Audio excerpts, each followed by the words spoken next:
हैरान रह जाओगे आप ये सुनकर कि इस बंदे को उनके नए घर में मूव इन होने के बाद क्या पता चलता है। So I was showing a couple of homes to this first time home buyer and then they got busy and then अचानक से एक दिन उनका टेक्स्ट आया कि भाई उन्होंने किसी और रियल्टर के साथ किसी घर पे ऑफर डाल दिया है एंड वो एक्सेप्ट भी हो गया, which is fine. People ghost you all the time, that's a part of the game in this industry, so I just congratulated them. And then एक महीने बाद उनका कॉल आया एंड उन्होंने कहा कि जब वो उस घर में गए थे शोइंग के लिए तो उस घर में बहुत सारे रूम फ्रेशनर्स लगे हुए थे and I immediately stop them कि भाई जब भी ऐसा कुछ आप किसी घर में देखो there most likely is an odour issue in the home, maybe because of pets, maybe because of smoking और एनीथिंग एल्स, ठीक है, मोस्ट लाइकली वो सिनेरियो रहता है। एंड दे टोल्ड मी कि yes that is exactly what happened with them. तो उन्होंने घर खरीद लिया, उसमें मूव इन कर गए, ठीक है। मूव इन करने के बाद they took out all of those air fresheners because they felt it was like strange and weird and then उनको प्रॉब्लम दिखनी शुरू हुई। Day by day the smell got intense and ऐसा दिन आया कि उनकी बीवी कहती है मैं घर में पाँव नहीं रखूँगी, इसे फिक्स करो।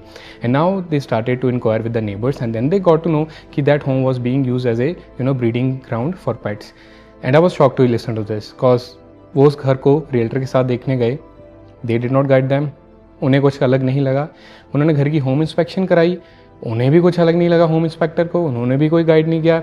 उन्होंने साइन कर दिया कि home inspection is good, we are satisfied, waive off होगी conditions, of course that's how the deal becomes firm.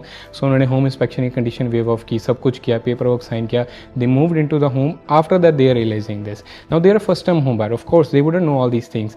जो एक रियल्टर है, होम इंस्पेक्टर है, दिन के 10 घरों में जाता है, उन्हें ये सब चीज़ों का पता रहेगा, लेकिन एक फर्स्ट टाइम होम बायर से वुडंट एक्सपेक्ट कि उन्हें ये सब पता हो। अब यहाँ से लॉयर्स इन्वॉल्व होंगे। I can only wish best of luck to them from here and it was very unfortunate incident जो कि मैं नहीं चाहूँगा किसी के साथ भी हो। So you can comment on red flags and I will send you my checklist for first time home buying in Calgary.